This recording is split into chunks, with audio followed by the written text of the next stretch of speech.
داستان محبت قسط 8۔ واپس آ کر میں کمرے میں گھسا اور رات کا کھانا بھی وہیں منگوایا۔ صبح کا ناشتہ بھی میرے لیے ملازمہ لے کر آئی۔ اگلے دن رات ڈائننگ ٹیبل پر میری زری سے ملاقات ہوئی۔ وہ خاموش سی تھی۔ مجھ سے نظریں ملائے بغیر وہ خاموشی سے کھانا کھاتی رہی۔ مجھے لگا ہمارے درمیان بہت بڑی دیوار پیدا ہو گئی ہے۔ کھانے کے دوران ہی اچانک چچا جان اس سے مخاطب ہوئے۔ تو یہ تیرا آخری فیصلہ ہے؟ جی ابو جان، وہ اطمینان سے بولی۔ کل احسن کے گھر والے آ رہے ہیں۔ یہ کس فیصلے کی بات ہو رہی ہے بھائی؟ ابو جان نے حیرانی سے پوچھا۔ آپ کی لاڈلی بھتیجی کی شادی کی، چچی جان نے تلخی سے جواب دیا۔ ہیں؟ زرین کی شادی اور احسن سے؟ امی جان کو گہرا صدمہ لگا۔ ابو جان بھی ہاتھ میں ٹوٹا ہوا نوالا واپس پلیٹ میں رکھ کر اپنی بہاوچ یعنی چچی جان کی طرف متوجہ ہوئے۔ اتنا بڑا فیصلہ ہم سے پوچھے بغیر؟ اپنے بھائی اور بھتیجی سے پوچھیں بھائی۔ چچی جان سخت غصے میں تھی۔ تایا جان، زری ابو جان سے مخاطب ہوئی، احسن اور میں نے بہت سوچ سمجھ کر یہ فیصلہ کیا ہے۔ پھوپھی جان بھی ہمارے اس فیصلے سے بہت خوش ہیں۔ مگر اچانک احسن سے کیسے بات چلی؟ مطلب میں تو… ابو جان کی حیرانی بجا تھی۔ اچانک نہیں تایا جان، پہلے وہ پڑھائی کے سلسلے میں مصروف تھے اور ابھی فارغ ہوئے ہیں۔ ویسے فون پر کافی عرصے سے ہمارا رابطہ رہا ہے۔ اس نے سراسر جھوٹ بولا، کیونکہ اگر ایسی کوئی بات ہوتی تو وہ مجھے ضرور بتاتی۔ ٹھیک ہے بیٹا، جیسے تمہاری مرضی۔ ابو جان کھڑے ہو گئے۔ انہوں نے بس 2 نوالے ہی کھائے تھے۔ ابو جان کی طرح امی جان بھی سخت اپسٹ نظر آنے لگی۔ بلکہ میں جو کب سے اس دن کا انتظار کر رہا تھا کہ زری نام کی تلوار میرے سر سے ہٹے، اچانک مجھے محسوس ہوا کچھ غلط ہونے جا رہا ہے۔ میرا دل ناخوشگوار انداز میں دھڑکنے لگا۔ ابو جان اور امی جان کے ساتھ چچی جان اور چچا جان بھی ڈائننگ ٹیبل سے اٹھ کر چلے گئے۔ میں اور زری اکیلے تھے تو وہ آہستہ سے بولی، زین، پچھلے 1 سال سے احسن مجھے کالیں اور میسیجز کر رہا ہے۔ معذرت، میں آپ کو بتا نہ سکی۔ اصل میں خود پہلے سنجیدہ نہیں تھی، لیکن کل سارا دن سوچنے کے بعد میں اس نتیجے پر پہنچی کہ اس سے بہتر رشتہ شاید مجھے نہ مل پائے۔ اسی لیے کل رات ہی میں نے اس سے موبائل پر بات کر لی تھی۔ میری وجہ سے جانے اس نے کتنے رشتے ٹھکرا دیے تھے۔ آج سارا دن ہم نے اکٹھے گزارا۔ پھوپھو جان سے بھی بات ہوئی، وہ بھی بہت خوش ہیں۔ آپ بس کچھ دن انتظار کر لیں۔ احسن نے وعدہ کیا ہے کہ وہ 1 ہفتے میں مجھے بیاہ کر لے جائے گا۔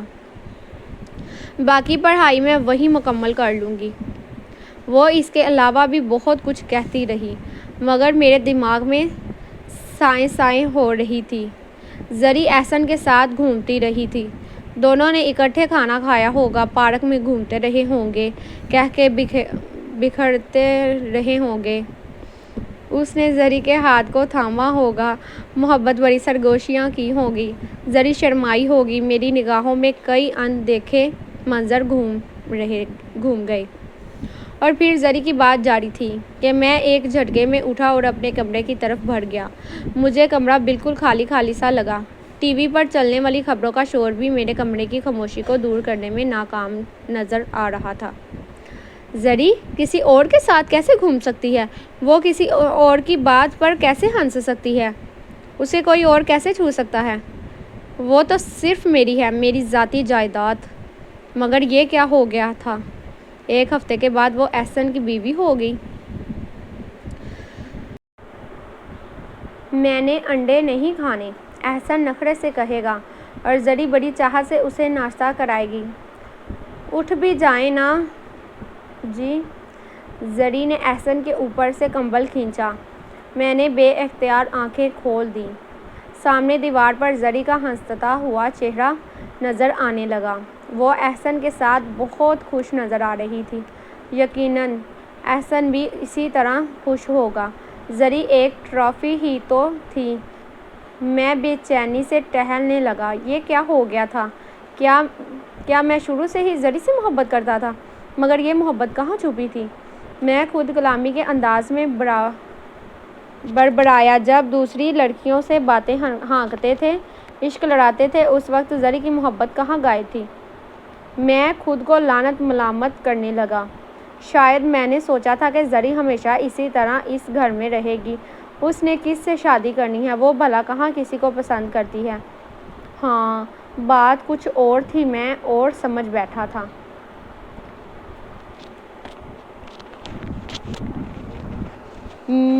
میں ایزی چیئر پر بیٹھ گیا تھا۔ میرے اندر مسلسل زلزلے اٹھ رہے تھے۔ جانے ملائکہ کی دوری کا دکھ کہاں جا سویا تھا۔ نہیں، ایسا نہیں ہوگا۔ میں ایسا ہونے نہیں دوں گا۔ میں خود کلامی کرتے ہوئے اٹھا اور زری کے کمرے کی طرف بڑھا، اور پھر میں اس کے دروازے پر پہنچا کہ میرے کانوں میں اس کی سریلی آواز گونجی۔ بس سونے لگی ہوں نا، سارا دن تو اکٹھے ساتھ گزارا ہے۔ میں ایک دم رک گیا۔ وہ کسی سے باتیں ہانکتی رہی۔ مجھے لگا میری سانس رک رہی ہے۔ ملائکہ میرے سامنے بیٹھ کر علی سے باتیں کرتی رہی تھی، مگر مجھے محسوس تک نہیں ہوا تھا۔ آج زری فون پر بات کر رہی تھی تو میری آنکھوں میں اندھیرا چھانے لگا تھا۔ وہ ہنسی نہیں، جی نہیں۔ 12 بجے تک تو میں کبھی نہیں جاگی۔ وہ خاموش ہو گئی تھی۔ یقیناً احسن کی بات سن رہی تھی۔ تب کی تب دیکھی جائے گی۔ یہ بات کرتے ہوئے بھی وہ شرمائے ہوئے انداز میں ہنسی تھی۔ کچھ وقفے کے بعد بتایا نا، مجھے 11 بجے کے بعد جاگنے کی عادت نہیں ہے۔ یقین مانو زین کے ساتھ بھی زیادہ سے زیادہ 11 بجے تک بات ہوتی تھی، وہ بھی اتوار کی رات کو۔ تھوڑے وقفے کے بعد وہ پھر بولی، اس میں خفا ہونے کی کیا بات ہے؟ اور زین کے ساتھ میں کھیل کر جوان ہوئی ہوں۔ امی ابو نے اس سے ملنے کی اجازت دی ہوئی تھی۔ ہاں، اب آپ منع کریں گے تو الگ بات ہے۔ ہلکا سا وقفہ۔ ہا ہا ہا ہا ہا ہا، کسی سے بھی ملنے نہیں دو گے؟ واہ جی واہ، یہ خوب رہی۔ چلو جیسے آپ کی مرضی۔ نہیں ملوں گی کسی کو بھی۔ اور کوئی حکم سرکار کا؟ مزید سننا میرے لیے ممکن نہیں تھا۔ مجھے اپنے پاؤں پر کھڑا ہونا دشوار ہو گیا تھا۔ ایک دن میں وہ اتنا آگے بڑھ گئی تھی تو مجھے زری پر بے تحاشا غصہ آیا، مگر پھر غصے کی روح میری اپنی ذات کی طرف بہنے لگی۔ یہ سارا کیا دھرا میرا اپنا تھا۔ میں نے ہمیشہ زری کو اپنا زر خرید غلام سمجھا تھا، کبھی اس کے نازک احساسات کا خیال رکھنے کی کوشش نہیں کی تھی۔ اب اسے ایک چاہنے والا مل گیا تھا تو مجھے اعتراض نہیں ہونا چاہیے تھا۔ اس نے بھی تو کبھی میری چاہت پر اعتراض نہیں کیا تھا۔ اسے تو مجھ سے محبت نہیں تھی، تبھی اس نے کبھی اعتراض نہیں کیا تھا۔ میرے دل نے ایک بے وجہ دلیل دی۔ میں لرزتا کانپتا اپنے کمرے کی طرف بڑھ گیا۔ تب میں بہت مشکل سے اپنے بستر تک پہنچ پایا۔ میری ٹانگیں کانپ رہی تھیں۔ میں اوندھے منہ بستر پر گرا اور مچھلی پانی کے بغیر جیسے تڑپتی ہے اس کی طرح تڑپنے لگا۔ میرا احساس مجھ سے چھن گیا تھا کہ میری زری کسی اور کی ہو گئی تھی۔ وہ زری جس سے میں ہر بات منوانے کی طاقت رکھتا تھا، مجھ سے پٹ کر بھی جو میری ضرورتوں سے غافل نہیں ہوتی تھی۔ سردی گرمی میں میرے لیے کیا ضروری ہے، اس بات کا خیال وہ امی جان سے بھی زیادہ رکھتی تھی۔ وہ ڈاکٹر احسن کا خیال رکھے گی۔ میرے سینے میں درد اٹھنے لگا۔ تب کی تب دیکھی جائے گی۔ میرے دماغ میں زری کے الفاظ گونجے۔ یقیناً احسن نے اسے میرے قریب جانے سے روکا تھا، اور اب تو یہ حق اسے حاصل ہونے والا تھا۔ اگر آئندہ تم نے زین سے بات کی تو بہت برا پیش آؤں گا۔ احسن مجھے زری کو ڈانٹتا ہوا نظر آیا۔ میں سیدھا ہو کر لیٹ گیا۔